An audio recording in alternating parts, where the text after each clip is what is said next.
listen, Yes. we're going to be talking about the the Nuova Simonelli Nuova Oscar II. Simonelli. I can't say it. You have to. It's like somebody came on Nuova. our YouTube. Yes.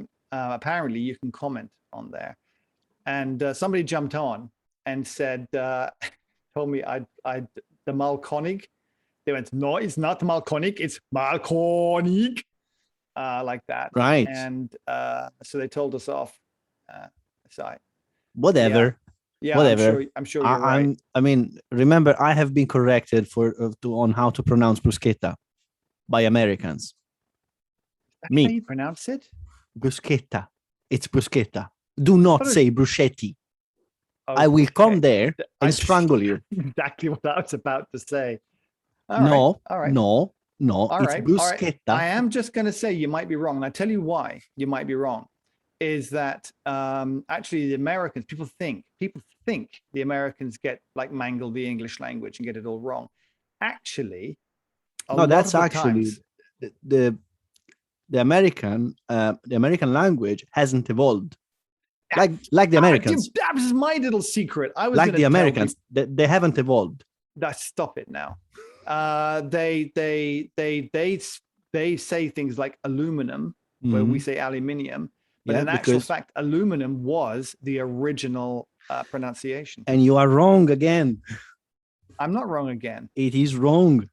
I can't be wrong. It's aluminium, for God's sake. It's Latin. Well, obviously, aluminium sounds better. No, but it's aluminum Latin. Sounds. But no. I read this in a book. I think I read this in that that guy that writes the short history of everything, Bill Bryson. Bill Bryson, you're wrong.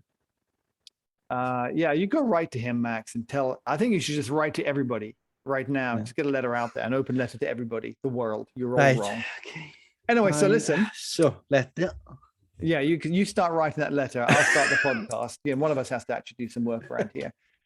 So we're going to be talking about the Simonelli. You're going to be talking a lot about it. I didn't have as much experience with it as you did, but I got this weird thing, Max. This weird little. It's like one of those things that gets under your skin, because when I first had it, I didn't really like it that much. I got to be honest with you. It was then it's really grown on me, and I'm looking back at it now. It's got so cheap. Because I love cheap, right?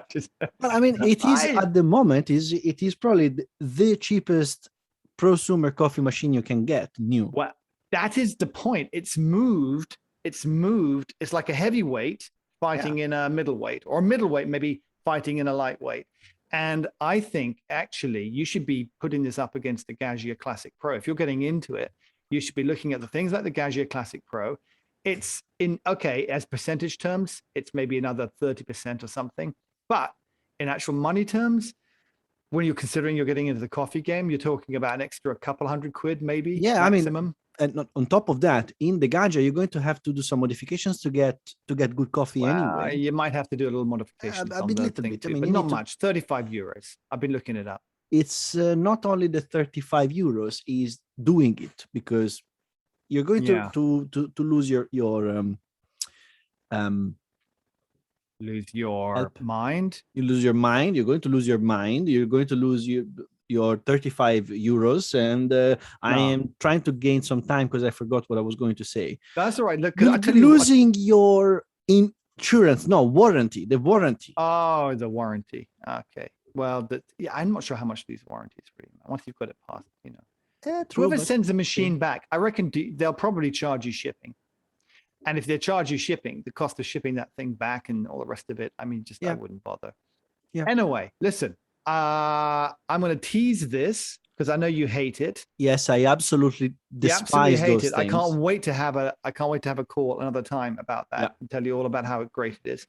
I'm going to tell you what I think about it. I'm going to start bottling up rage right now. I'm just, look at that, Max. Look at that. Oh, just for the listeners. We get our podcast listeners, our audio listeners are going up quite a lot. Why? I don't know what it is. I don't know. Why? What are we doing wrong? The fact that, they can't see you. I think that helps. So I'm showing the B plus little metal thing, it's like a little flat disc, and you put on top of your coffee puck. Yeah, and it's supposed to magically make your coffee better. Which is not going to. Or is it? It doesn't. Is it? Or does it? It doesn't. Or does it? If you need it, you're doing something wrong. Anyway, we're not talking about that today. No, we're not talking about that today. I just wanted to throw that out there. It's going to be a very so here's what we're going to do. It's a very long rant, and I don't have that much time. No, we don't have much time at all. No. Scraggles needs to be fed, and also probably you need to be fed. And I need to be fed. So here's the deal. Here's the dealio, my friend. What we're going to do, we're going to be talking about the Oscar. I'm going to come at this. Are we speaking? Yes. Am I recording? God, I didn't record. You press the button. I pushed the button. I know, because the last few weeks I keep forgetting. I know. So you forget things. It's okay. It's part of my age thing. Oh my God, one of my not clients, one of the guys that I sort of do business with. Does he have an Oscar? No, he just okay. All right, I forget about that. Okay, so here's the thing. I'm gonna do a bit of news. Yes. We're gonna talk about the giveaway. Who won the last giveaway? Yes. Then we're gonna do the new giveaway. We're gonna get into the Oscar, but I'm gonna tell people right now what they can expect about the conversation on the Oscar, because I'm coming at this from somebody. Well, I'm coming at this from somebody who had a Gaggia Classic Pro for a long time, who talked a lot about it, who really liked it, who now, if he was going to do it again, would not get that. I'd get the Oscar, right? So that's going to be my angle. Why? So I'm just, sending a little teaser out there. Wow. You just like it anyway, so you're like a fanboy. So you kind of you'll probably have some knowledge, but I don't know how much your stuff counts. Oh no, it doesn't. It really doesn't. That's what we're going to do. So starting news, the news, I don't know how interesting this is going to be, but there was one thing that I wanted to pick up, two things actually I wanted to pick up, maybe three, but we'll keep it down. So Starbucks, interestingly, out in the US, how do you feel about this, Max? Cryptocurrency, right? Cryptocurrency, which I hate. And I'm like the guy, like the Scroogey guy. I'm telling myself, it's all going to crash. There's no value in it, no intrinsic value. And it keeps going up and up and up. But just wait, it's going to crash soon. And then it keeps going up and up and up. And my kids keep telling me like, oh, Dad, you should, buy Bitcoin, buy Dogecoin, buy Ethereum. Anyway, so Starbucks starts taking Bitcoin. And I'm like writing the story for this. I'm thinking, yeah, but so what? Who cares, right? But then how much is one Bitcoin? Well, you don't pay with an actual Bitcoin. You pay with a fraction of a Bitcoin in your Bitcoin wallet. That's how this stuff works. So you pay the same value, but it's in Bitcoin. But no, wait, that's not the story, right? Okay. That's not the story. Not the story. No, what's kind of actually pretty cool, because bear in mind who Starbucks audience is, right? They're all these TikTokers who dance around in funny colored shirts and things. Yeah. And so they're really into their crypto. And so actually it kind of makes sense for them to have a crypto wallet accepting system or whatever to be able to accept Bitcoin at their stores. But I'm still thinking to myself, not a really good story. I'm not going to write it. But then I saw the real story behind this, which is actually very clever of them, which is they make their wallet shareable with other point schemes, other systems. So basically, you get points when you go and your frequent user points, whatever it is. Yeah. You get like a little stamp, but instead of a stamp, it's all done in the wallet.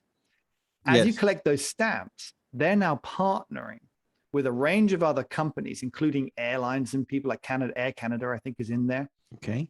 And they all share their points so you can use it wherever you're at. So if you get frequent flyer miles, you can get free coffee with the points that you save up on your flyer miles, or vice versa. So you can walk into your Starbucks. Wow. So they invented Avios. I don't know what the hell. Oh yeah, it's Avios, but it's all on the crypto thing. It basically all turns into. They invented crypto Avios. Yeah, they invented crypto Avios. Anyway, look, I think it's pretty smart of them. So I just wanted to put that out there. Yeah, no, fair enough. I have I have a cashback credit card. It's the same. Yeah. I want to get one of those virtual credit cards that I used once and then it just disappears. Yeah, or you can get someone else's. That also is good. Yeah, my kids have done that with me. Exactly. It's great, and you use it and it disappears. I know. Well, money. All have kids and your money disappears. You don't need a crypto wallet for that, mate. No, exactly. It becomes crypto money anyway. It cryptifies itself. It just disappears. All right, so there's that news out the way. Yeah, I wanted to say Ethiopia is doing cracking business at the moment. Cracking business. They have exported more coffee than I think in history at the moment. So they had a really amazing, which is incredible, because when I was meeting up with Gerald down at Peaberry Roasters, he said he's having a hard time getting Ethiopian. I mean, it's the shipping and stuff. But somehow they've exported a lot of Ethiopian. They've exported a lot, but not to Gerald. But they just, they just mixed him. he didn't call at the right time. So there's that news. And you're going to find this interesting. We did a story a little while back about Indian coffee still having a lot of chicory in it. I didn't realize this, but some places where you go, coffee isn't coffee. Like India, you can put a lot of chicory, which they used to do in the war. They put chicory because coffee was very expensive. They bung a lot of chicory in there. So guess what? Coffee prices are going up. They're very happy that they can chuck a bunch of chicory in there and then call it coffee and no one knows the difference. But now the Indian Coffee Board is changing that and everyone's very unhappy in India because they're not going to make as much money. Same thing. This is the last story. In Hawaii, apparently you can call Hawaii. Have you ever had Hawaiian coffee? A what? Hawaiian coffee from Hawaii. Okay. No. So apparently now, if you get Hawaiian coffee, it has to contain mostly Hawaiian coffee. Up until now, it only had to have 10%. But so imagine you can have it in Hawaii. Get some Hawaiian coffee. But you can't. You have to have it in Hawaii, so it's Hawaiian. Yeah, you have to fly there to have it. I had Dominican Republic's coffee, and I love that. I miss it. I want it again now. I haven't had so that. Good. I haven't had that in a long time. I really need to get something from El Salvador.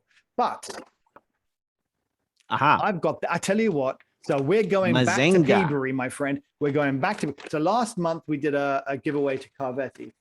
This is my 2nd kilo of the Burundi Mesanga coffee from Peaberry. 2nd kilo in, I don't know, 2 days. No, I don't know. He hasn't slept since, and he's actually claiming that I cannot get enough of this. I love this coffee. Yeah, and we're going to give away a kilo of it.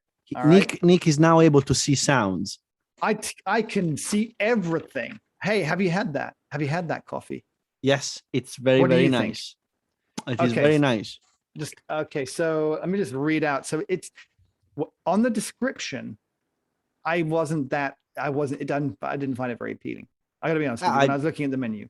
But when I was down at his thing, I made a cup on his Slayer. We had a lot of fun with his Slayer because he wasn't there for a while. It was me and Vicky. And it was like Gerald wasn't there. Gerald was doing he was out visiting some customers or something. So I said to Vicky, can I play on the Slayer? And she's like, yeah, of course. Me and Peter were there, my son Peter, and we were just making these mistakes. So you now have a Slayer. I tried. I wanted to steal it, but there's just. So you now have a Slayer, and no, Gerald has a rocket.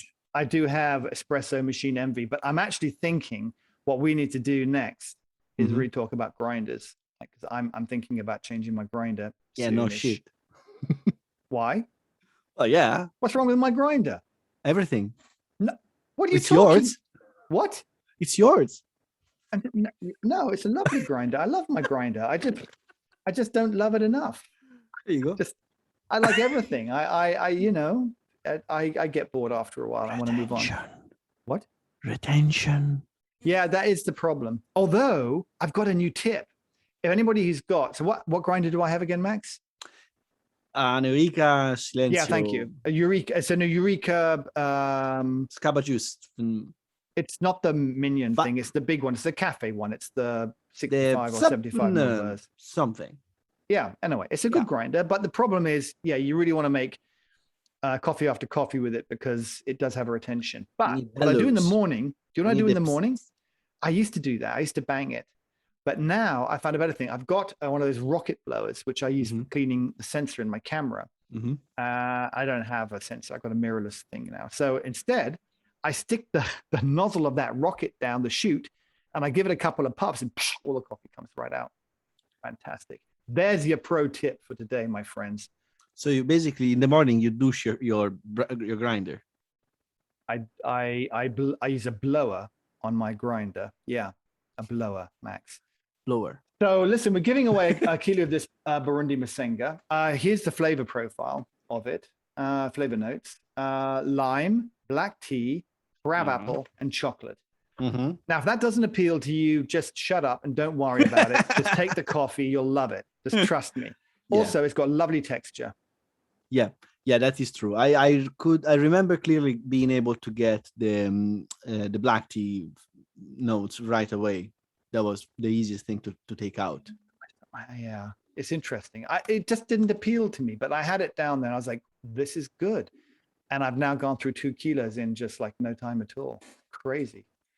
So we're going to do that. Last month's giveaway, we gave away a kilo of La Perla Negra to Peter Lee. Peter Lee won that. He sent me a picture, which I haven't posted on the Instagram yet. I'm very bad at doing this. I don't think I ever do it. I give away the coffee and then I don't tell anybody about it. So, bad me. Anyway, I will try and do a better job. If I only had a boss. If only had a boss. All right, so there's that.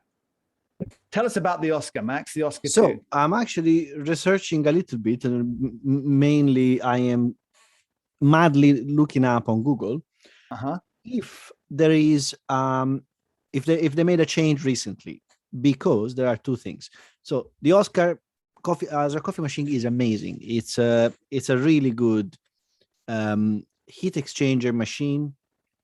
It's got an amazing tank, an amazing boiler that delivers really good quality steam. Is actually probably one of the best steams you can find in a coffee machine without going crazy in terms of prices.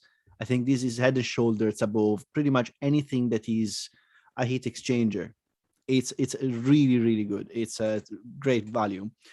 I absolutely adore the push lever of the steam one, because it's got it doesn't have the silliness of the twiddly knob. It's just a push lever, but you can actually sort of have a little bit of an accelerator effect. So you can give it a little bit of a control. It's not an on and off button.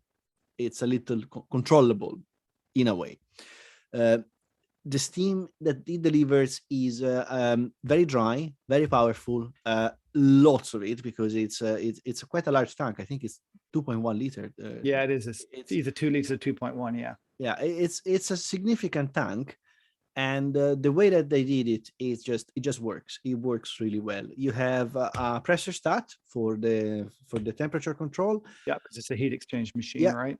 And I think it comes with a CRI, but I'm not 100% sure. But anyway, so it comes with a what? A CRI pressure start is one of the best ones. I'm not okay. sure on that. Don't quote me on it, because I might be wrong. Probably am. But anyway, it comes with a good pressure start. It works well. The machine itself inside is built like an absolute tank. I think it was heavy. It's really nice. Yeah, I mean, it's heavy because it's a big tank. It has a big boiler, and it has a big water tank. It has a water tank. It has a vibration pump, and the only thing in my case is that that's actually a very loud pump. It's a very loud pump. It's a big one and very loud. That's the only thing that deducts from it. So when you turn it on, it will go off for a little bit to refill the boiler, and if you're not prepared to it will make you jump out of your skin. And I used to have that on a smart plug, so it would come up on its own in the morning. I had my schedule set up, and that's absolutely perfect like that. It has a very large water tank, so you can make lots of coffees back to back. This is designed actually for a small coffee shop, not really for a coffee shop. Commercially rated, right? Well, a little cafe or something. Yeah, I would say it's for somewhere that doesn't have coffee as its primary delivery good. Yeah. So let's say you are a food truck or sandwich bar or anything. You have these on the side, and if you're good at it and you have a good grinder and good coffee, you can actually make very great latte art. You can make amazing cappuccinos, and you can make amazing espressos. In terms of latte art, this is a machine that you cannot faff with it. So you only have control over the time for which it delivers the coffee.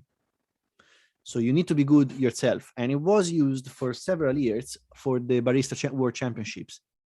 Because of that particular reason, you cannot fiddle with it. Sorry, wait. They went using the Oscar II for the Barista World Championship. Yeah, absolutely. They have been using that. The Oscar II? Yeah. For many years. That. Really? Yeah. Huh. Because it doesn't have, it's you need to be good to make good coffee with it. So it teaches you a lot because you need to be good to make to coffee with it, or to make it to make good espresso, and to make also the latte art bit is not really a problem, because latte art is just, you got to get the milk stretched correctly. And it is a problem on this machine because it's so bloody powerful. I mean, it's absolutely great once you master it, but if you're just learning, it's going to blow you away. Yes, but it will teach you a lot, and that's the thing. It will teach you a lot. The only thing for me that this machine didn't have, and it was lacking, is the overpressure valve.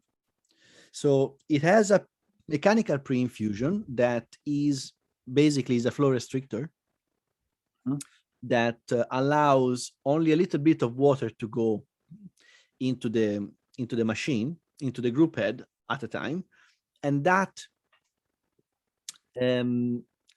basically saturates the pack first, and then it extracts. Problem is, it will extract at a very high pressure. So that is the difficult part that you need to get good at. However, that said, it's not as bad as a Gaggia Classic. Even if it has 18, 15 bar, whatever it's extracting. What is that? About to ask, what is the pressure that it comes by default with? Well, it's the maximum pressure that the pump can deliver. So it will cap at 15 bar. Then it really depends. Yeah. Well, it depends. See, it's not that if you have 15 bar, it will get to 15 bars. It will get up to 15 bar. And then your pressure is regulated by your coffee, by the resistance that your coffee makes. So in theory, you can get 9 bars, but it's very finicky. It's very difficult to get that kind of back pressure. So having an OPV makes your life easier. And you can regulate the flow, because it will cap at a certain pressure, and that then it will trickle down at a constant speed, the extracted coffee. So that was the one thing that it didn't have. And I am actually looking, because I think I've read somewhere that the new one has an OPV, but I am not sure that the newer models have an OPV. I know the newer models are a lot more expensive. So what we're talking about here is no, I'm talking about the Oscar II. One? The Oscar II is $799, and I've seen less than that. You can get it for £700 right now. Okay, £700. Anyway, in that kind of ballpark. Yeah. And there is also the Oscar Mood that I am sure has an overpressure. Yeah, valve. but the Oscar Mood is another £1,000 on top or something, isn't it? It's quite expensive. It's £1,500, £1,700. 15? Okay, I don't know how much it is. Let me go and take a look. I'm going to take a look. I think it's a little over 1,000, not that much over 1,000. No, I'm pretty sure Oscar Mood. Simonelli. Anyway, long story short, if you add an overpressure valve, that it's quite easy to do, and there is actually a website, an Italian website that does this kind of modification and sends you the kit for it. It's called electro.it. Yeah, has tutorials and everything, and there is a lot of knowledge on this machine. You will get a machine that probably is going to outperform a lot of the other ones that you might find around. The drawback of these, I think, my main gripe for it was that it runs very hot. The heat exchanger runs very hot, so you need to get your flashing, your cooling shots, your cooling flashes dialed in. So you need to flash quite a bit sometimes. But if you do back-to-back coffee, it's amazing. Right, you're actually right. It's about £1,200 for £1,150, £1,200. You know, given the choice, I would go for the Oscar Mood, but that's a different story because now you're moving up into another. You're stepping up again. Yeah, you're it's double the price, almost double the price. Almost, yes, it's almost double the price. It's on par with the competition for that. And I still Absolutely, think there's it's a nothing wrong superior with it. machine. There's nothing wrong with the Oscar Mood at that price. It's certainly better value than the Sanremo Cube. Yes, and which I is the heat think exchanger machine. it still outperforms a lot of the competition. And looks nice. Yeah, it looks lovely, and it's actually this machine is very compact, and it looks amazing because it doesn't look like a shiny box. No, I really like the Oscar. Sort of I really like the look of shiny. the Oscar Mood. I actually like the colors too, and I very rarely like the color schemes that these people are coming out with at the moment. They're very nice. They're very young and quite yeah. groovy There's a green color which is actually quite pleasant. But this is not the Oscar Mood show. This is the I'm talking about Oscar. this Nuova Simonelli Oscar. It comes in red. It comes in green, blue. Yeah, no, I don't like those colors as much. They're a little bit bright. They're a little more, but it's because it's the plastic. However, the Mood's got that kind of some nice colors to it. But we're talking about the Oscar. But we're talking about the Oscar. So hold on. The way to make it run a little colder is to add a flow restrictor in the heat exchanger, in the thermosiphon. Oh, you can do that? You can do that. Is that a thing? Is that a thing that somebody could do? Yeah, it's a very common thing to do, actually. It's you add a jiggler, basically, and it's a flow basically it's a flow restrictor. They all have jigglers. I love that term. Yeah, and it's a flow restrictor of the thermosiphon. So you can do that. You just need to know the right one or to get the right one. I prefer to have a machine that runs hot because it's faster to heat up, and I prefer to flush a little bit more. I know it's wasteful in terms of water, but especially if you work a lot with light roasts, it's not really a bad thing. No, a hotter temperature with lighter roast is better. If you're going to be doing darker roasts, then yeah, maybe. But you know what? It heats up in 15 minutes, this thing. Yeah. Which is and really in 15 good. minutes, you actually have a very evened out group head. Nice. I've heard the group head's pretty good at heat, not retention is the right word, at heat stability, thermal stability. Yes. It's not an E61 group head. It's not a saturated group head. It's a thermosiphon on a. Yeah, it's a thermosiphon direct on the group head, but the group head is much lighter, is much smaller. That's why it runs hot. Yeah. Because your bulk of heat is actually coming from the boiler and not from the group head. Right. So you're not heating up a lump of metal. I mean, you do, but not. But not in the same. That's not what's providing the thermal retention, right? Yes, like you do on a Gaggia Classic Pro, which brings me, what a segue, which brings me on to my promise of like why I would choose this machine now at this price over a Gaggia Classic Pro. I would opt for spending a couple £100 more and get this. And here are the reasons why. And I can say this as somebody who's used both, but owned the Gaggia for a long time. So I really loved my Gaggia, I have to say. And it was a great place for me to learn from. I tinkered with it, but there are lots of things that I thought I wanted and needed on the Gaggia. And by the time I spent all that money, I wish I had just bought something else. So I bought a OPV. My ex-wife has just messaged me, will dinner be ready in 15 minutes? Just message her, no. No. I'm cooking chicken tonight. No. So I put in the OPV, which was very simple to do. Same thing.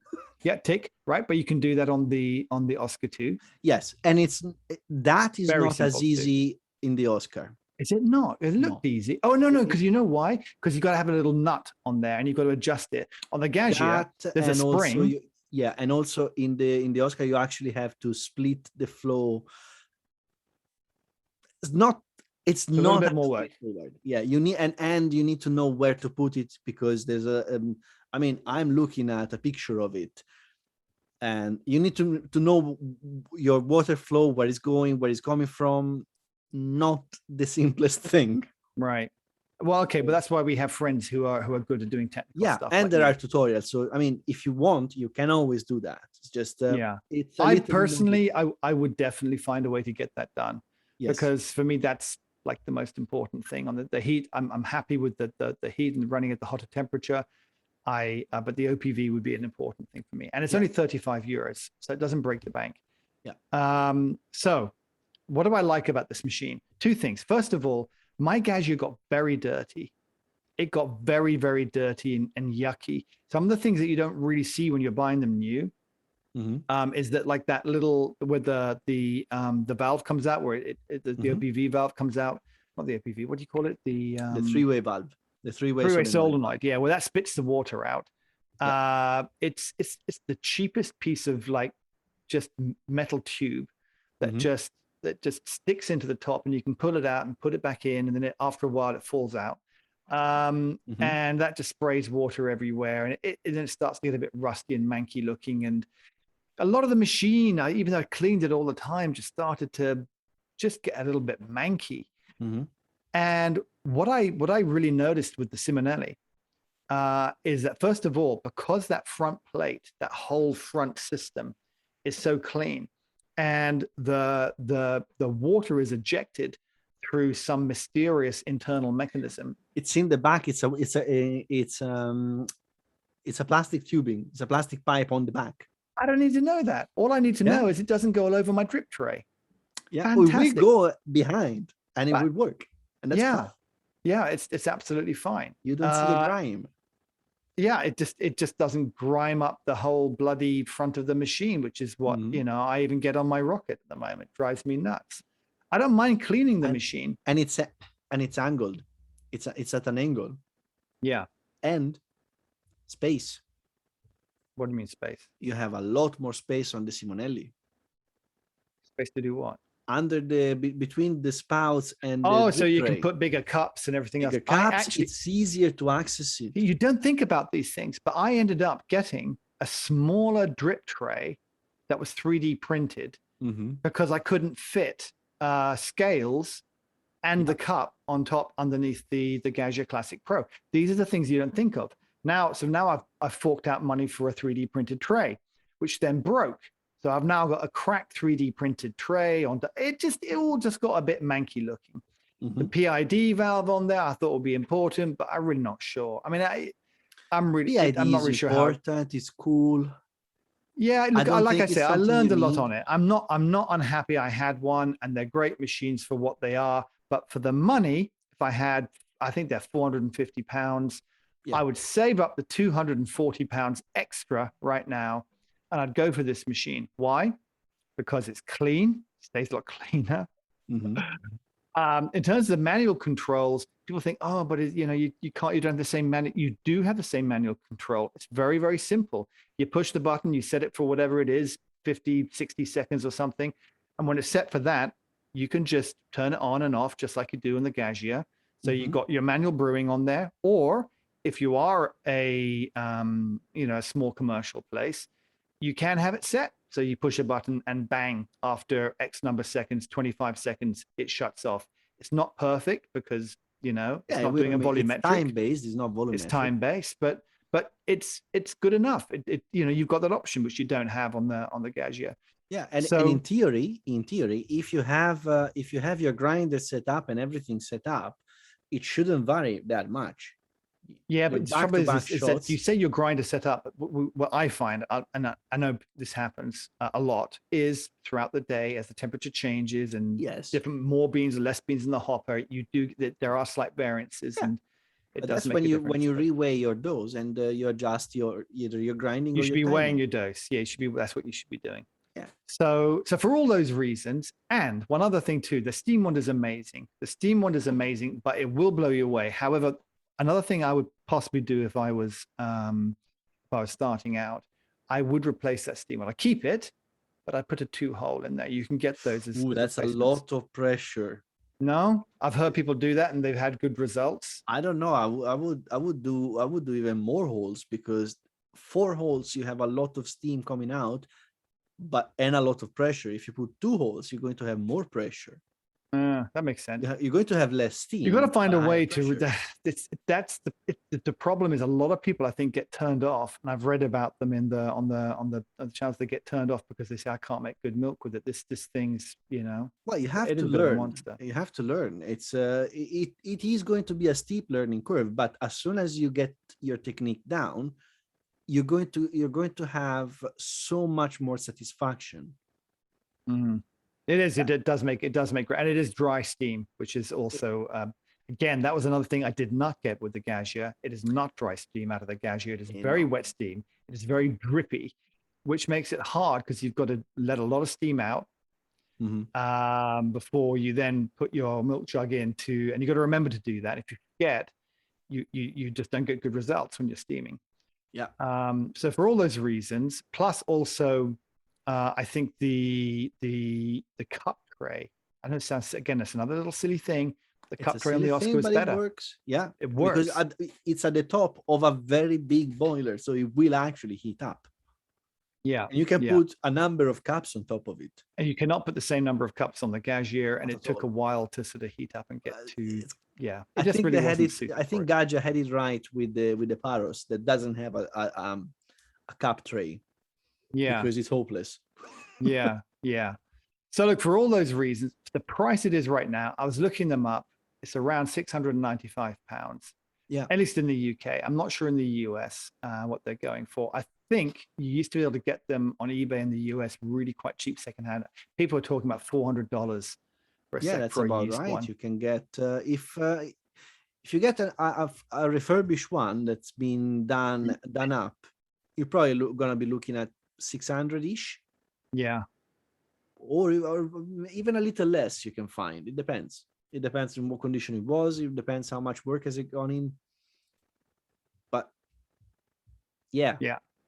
So that's what I do. So this is, I think, it's quite a great, quite an exciting time to be, if you're getting started. I think it's a great opportunity to buy one of those machines cheap.